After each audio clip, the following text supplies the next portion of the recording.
Video ini hanya untuk mereka yang punya logika. Bagi yang tidak punya logika, skip aja. Benarkah PSSI dikuasai oleh mafia sepak bola?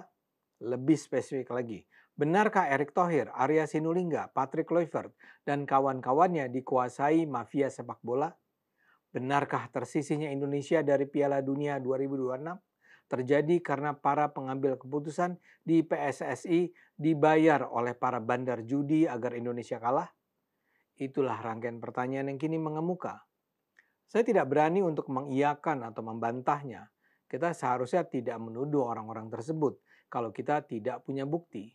Buat saya kelewatan lah atau keterlaluan lah kalau mereka dengan sengaja mengubur mimpi puluhan juta rakyat Indonesia bahwa Indonesia pada akhirnya bisa bertanding di Piala Dunia. Itu kan impian yang luar biasa indah. Saya pun sampai beberapa minggu yang lalu masih memimpikan itu. Apakah kini impian itu hancur begitu saja karena urusan sogok dari mafia? Saya tidak berani menyimpulkannya.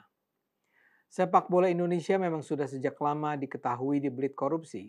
Tapi kalau sekarang saat Indonesia sudah tumbuh menjadi salah satu kekuatan utama sepak bola Asia Tenggara dan bahkan Asia, kita masih juga sengaja mengalah karena dibayar untuk kalah, rasanya sih kelewatan. Tapi pada saat yang sama, mungkin bisa dimengerti juga kalau tuduhan itu sampai muncul dan berkembang karena ada begitu banyaknya kejanggalan dalam hal perjalanan sepak bola Indonesia kali ini. Kejanggalan-kejanggalan itulah yang menyebabkan orang curiga. Kalau saja kejanggalan itu tidak terjadi, Indonesia sangat mungkin sudah lolos sejak di babak ketiga. Atau setidaknya lolos di babak keempat ini dengan menyisihkan Saudi dan Irak. Saya ingin paparkan argumen mengapa Indonesia seharusnya tidak tersisih. Ini semua dimulai dari soal pergantian Shin Tae-yong oleh Patrick Kluivert. Pergantian itu adalah keputusan yang sangat mencurigakan. Kluivert menjadi pelatih timnas saat mimpi Indonesia sedang melambung tinggi. Shin Tae-yong sudah memimpin Indonesia sejak 2020. Dan ketika Kluivert menggantikannya pada 2025, itu adalah masa di mana setelah sekian lama Indonesia benar-benar percaya pada timnasnya. Shin Tae-yong ketika itu sedang memimpin Indonesia masuk ke Piala Dunia 2026. Langkah pertama Indonesia di babak penyisihan adalah menyingkirkan Brunei dengan angka mencolok 6-0 dan 6-0. Di babak kedua Indonesia berada satu tim dengan Irak, Vietnam, dan Filipina. Indonesia jadi runner-up grup setelah hanya kalah dari Irak dan menang atas Vietnam dan Filipina. Dengan bekal kemenangan itu, Indonesia lantas maju ke babak ketiga. Di babak inilah Indonesia berada di grup C. Semula Indonesia dianggap sebagai tim terlemah dalam grup C. Di grup itu Indonesia harus bertemu dengan Australia, Jepang, Arab Saudi, Cina, dan Bahrain. Banyak pihak menganggap hanya Australia, Jepang, dan Saudi yang berpeluang besar. Kita bahkan cuma berani membayangkan berapa ya skor kekalahan Indonesia dari tim-tim besar Asia itu. Tapi sejak September 2024, Shin Tae-yong seperti membuka mata bahwa Indonesia bukanlah tim kaleng-kaleng. Kita bermain imbang satu sama dengan Saudi, imbang 0-0 dengan Australia, dan imbang 2-2 dengan Bahrain. Bahkan harus dicatat, kalau bukan karena permainan wasit, Indonesia sebenarnya bisa mengalahkan Bahrain 2-1.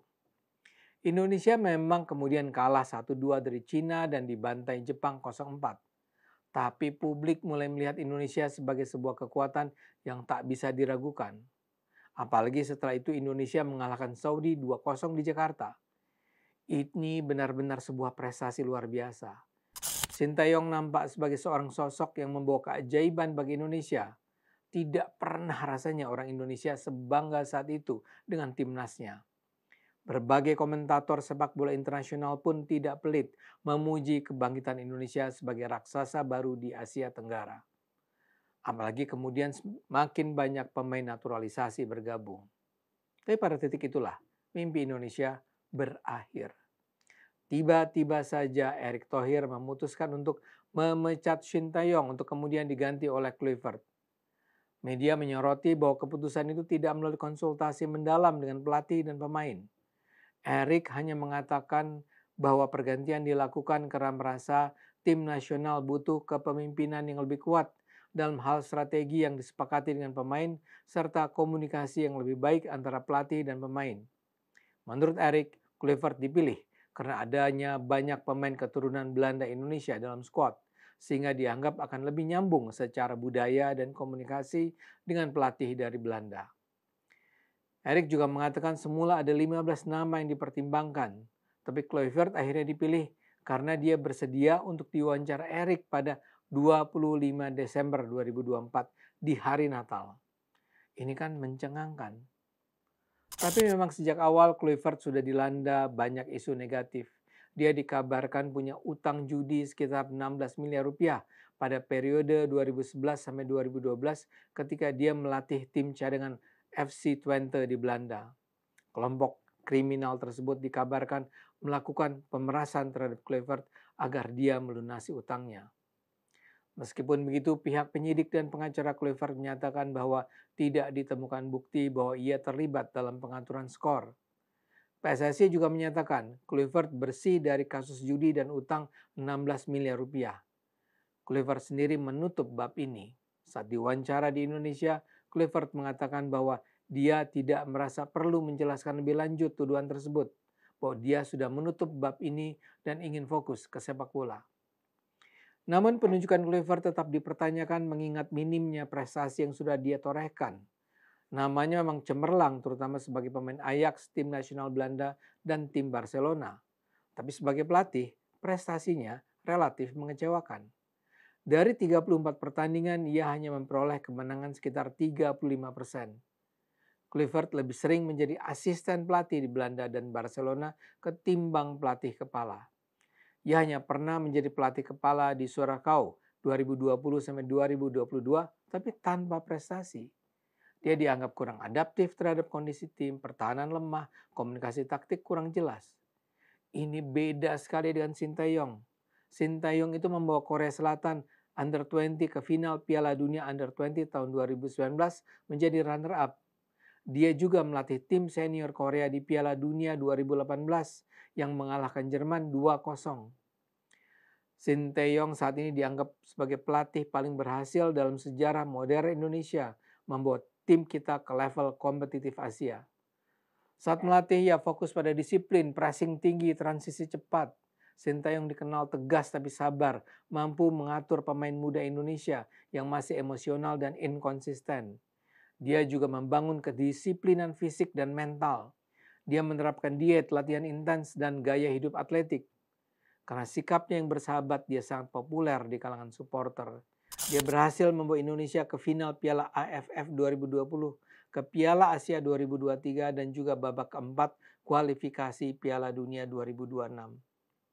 Sinteyong membawa peringkat FIFA Indonesia naik drastis 40-an posisi dalam 3 tahun, yakni dari 175 ke 134. Hubungan emosional pemain dengan STY sangat kuat. Banyak pemain menyebutnya figur ayah dan pelatih. Bisa dibilang pergantian ke Kluivert menurunkan moral dan rasa percaya diri terutama di lini belakang. Inilah kejanggalan pertama yang menghancurkan timnas Indonesia. Tak ada penjelasan logis mengapa itu dilakukan. Padahal kontrak resmi Sinteyong baru berakhir pada 2027. Media memberitakan PSSI terpaksa memberikan kompensasi 40 miliar rupiah pada Sinteyong untuk memenuhi kewajiban membayar kontrak penuh pada Sinteyong. Dan hasilnya memang kemudian membuktikan kecemasan publik. Setelah dilatih Kluivert, Indonesia dibantai 1-5 oleh Australia. Padahal saat itu sudah sempat terdengar kekhawatiran Australia dengan kekuatan Indonesia. Faktanya, Indonesia kalah centang perenang. Untunglah kemudian Indonesia bisa mengalahkan Bahrain 1-0 dan Cina 1-0. Memang di pertandingan terakhir Indonesia kembali dirujak Jepang, tapi Indonesia tetap lolos ke babak keempat. Kekalahan Indonesia dari Saudi 2-3 dan Irak 0-1 yang berlangsung bulan ini adalah 2 pertandingan babak keempat. Dengan 2 kekalahan itu Indonesia gagal masuk ke Piala Dunia. Pertanyaannya adalah, pantaskah Indonesia kalah dari Saudi dan Irak? Jawabannya tentu saja relatif. Tapi Indonesia kalah dengan cara yang mengherankan. Dan inilah kejanggalan kedua yang menyebabkan Indonesia tersisih. Kluivert seperti dengan sengaja mengalah. Ini terutama terlihat di pertandingan melawan Saudi. Kluivert misalnya tidak memainkan bintang tim nasional Tom Haye sejak babak pertama. Jacob Sauri yang selama ini dikenal sebagai pemain sayap malah diposisikan sebagai bek kanan. Rizky Ridho juga tidak dimainkan. Yang saya ingin katakan, Indonesia sebenarnya tidak kalah kelas dari Saudi.